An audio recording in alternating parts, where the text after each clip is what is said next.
Ultra gas inferno. ये मांगा इतनी खतरनाक है कि इसको पढ़ने वाला साक्षात नर्क के दर्शन करके आता है। अब वो क्यों, तो चलो आगे देखते हैं। फर्स्ट चैप्टर की शुरुआत होती है सायोको से, जहाँ उसके पेरेंट्स उसे बहुत ही बुरी तरीके से ट्रीट करते हैं, इतना ज़्यादा कि उसके सर पे चोट लग गई है और उसके सर से खून भी निकल रहा है।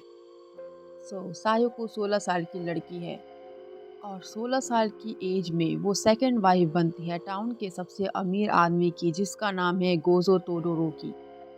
नहीं, ये वाला गोजो नहीं कहा मैंने, दूसरा है। तो टाउन में किसी कर्ज के बारे में अफवाह फैल रही थी, जिसे सायोको इग्नोर करती है। सायोको ने अपने हाई स्कूल भी छोड़ दिया है जब से उसकी शादी हुई है। अब नेक्स्ट सीन में हमें दिखाया जाता है यहाँ पर सायोको का पति उसके साथ इंटीमेट हो रहा था, और वो तो एक अधेड़ उम्र का आदमी होता है। और ये क्या क्या है ये, आँख क्यों चाट रहा है यार? मतलब आपने कभी देखा है किसी को आँख चाटते हुए? ये कैसा प्यार है? सायोको का पति इसको प्यार कम और टॉर्चर ज़्यादा कर रहा है।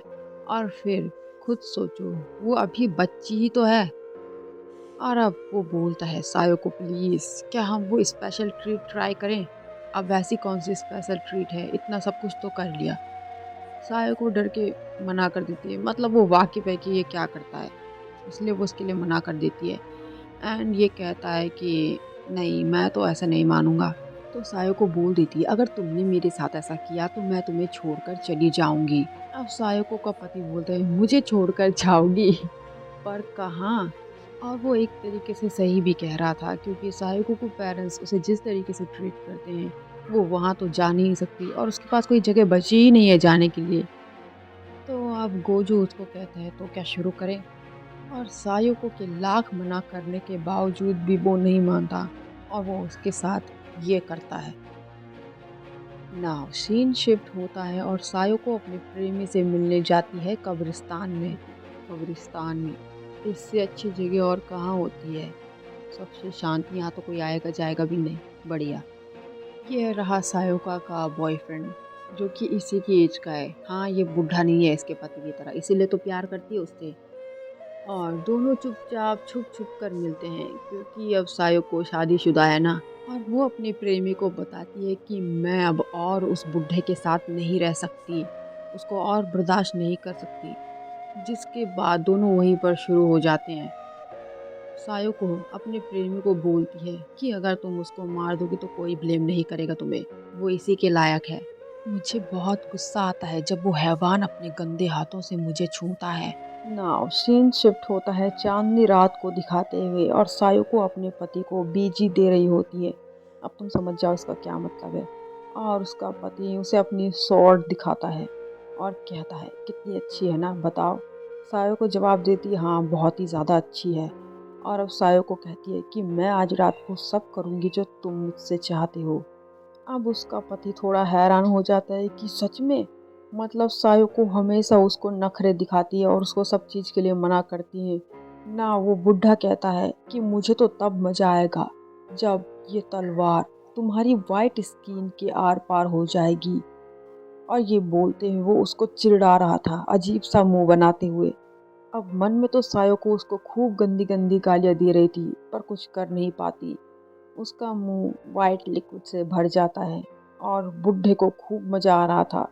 अब जिसके बाद दोनों एक साथ सो रहे थे, तभी वहाँ सायोको का बॉयफ्रेंड आ जाता है, लेकिन उसका पति खूब मजे से सो रहा था। शायद सायोको ने उसके ड्रिंक में कुछ मिलाया था। एंड सायोको के बॉयफ्रेंड के पास होता है एक धारदार चाकू। और अब रिवील होता है कि इन दोनों ने मिलकर ये प्लान बनाया था। और ये प्लान इन दोनों ने तब बनाया था जब ये दोनों कब्रिस्तान में मिले थे। और हमला करने से पहले वो बोलता है कि आज तो तेरे को फाड़ दूंगा बुड्ढे, साला बुड्ढे, तू मेरी सायोको को छुएगा? अब जैसे ही वो हमला करता है, एक झटके में गोजो उसके दोनों हाथ अपने शॉट से अलग कर देता है। अब यहाँ पर गोजो कोई कच्चा खिलाड़ी नहीं था, उसे पहले से ही सायोको पे शक था। एंड वो पहले से ही जानता था कि उसके साथ ऐसा कुछ होने वाला है, इसलिए वो पहले से ही तैयार था और इतनी देर से वो नाटक कर रहा था। अब ये देखकर सायोको की फट जाती है कि ये क्या हो गया देखते देखते। अब वो जो बोलता है कि तुम्हें सच में लगता है कि तुम मुझे मारोगे मास्टर ऑफ स्वॉर्डमैन? बेवकूफ़ लड़के, मैं तो बहुत पहले से ही जानता था कि तुम दोनों ये सब प्लान कर रहे हो। और अब वो कहता है तुम्हारी आंखें बहुत ही ज़्यादा वल्गर है। जिसके बाद वो अपनी तलवार की नोक से उसकी आंखें फोड़ देता है और यहाँ सायोको बस देखती ही रह जाती है। अब जिसके बाद वो सायोको की आंखें फोड़ता है और उसके दोनों हाथ भी काट देता है।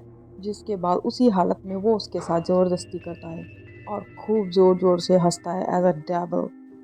और अब वो सायोको से कहता है कि तेरी हिम्मत कैसे हुई मुझे असैसिनेट करने की? तुझे सच में लगा था कि तू मुझे मार सकती है और तेरे अंदर इतनी हिम्मत आई कैसे? अगर तुम दोनों इतना मर रहे हो एक साथ रहने के लिए तो ठीक है, मैं तुम दोनों की ये विश भी पूरी कर देता हूँ। लेकिन एक बात का ध्यान रखना, अब तुम दोनों मेरे पालतू जानवर हो। अब तुम दोनों खुश रहना। और वैसे भी मुझे पता चल गया है कि यू आर अ बेस्ट। अब यहाँ पर वो बुढ़ा सायोको और उसके बॉयफ्रेंड माचिहो को एक कमरे में बंद कर देता है, जहाँ दोनों तड़प रहे थे दर्द से। अब ना उनके पास हाथ हैं और ना आंखें, वो दोनों विकलांग हो चुके हैं। अब उस बड़े कमरे में दोनों एक साथ तो थे लेकिन एक दूसरे को देख नहीं सकते थे। तो वो दोनों एक दूसरे को आवाज़ें देने लगते हैं और आवाज़ को फॉलो करते हुए वो दोनों एक दूसरे के करीब आते हैं। और उसी ख़राब हालत में दोनों एक दूसरे के साथ इंटीमेट होते हैं। और वैसे भी अब दोनों मर ही जाएंगे ब्लड लॉस होने की वजह से। जिसके बाद वो बुढ़ा खिड़की से उन दोनों को ये सब करते हुए देख रहा था और वो अपनी शैम्पेन की बोतल हिलाता है। मतलब किसी को इतना दर्द में देखकर उस बुढ़े को प्लेजर फील हो रहा था। और यहाँ पर ये स्टोरी एंड हो जाती है। अब इस दर्दनाक कहानी में एक चीज़ तो पता चली कि प्यार सच्चा होता है, क्योंकि माचिहो ने अपने प्यार को बचाने के लिए इतना बड़ा खतरा मोल लिया। हाँ, वो उसे बचा नहीं पाया लेकिन उसके साथ उस हालत में भी वो है और उसके साथ ही है। और अब गाइस ये चैप्टर तो कुछ भी नहीं है, इसके आगे के चैप्टर इतने घिनौने हैं कि मैं नहीं एक्सप्लेन कर सकती हूँ। खुद ही पढ़ लो। So see you in the next video. Bye.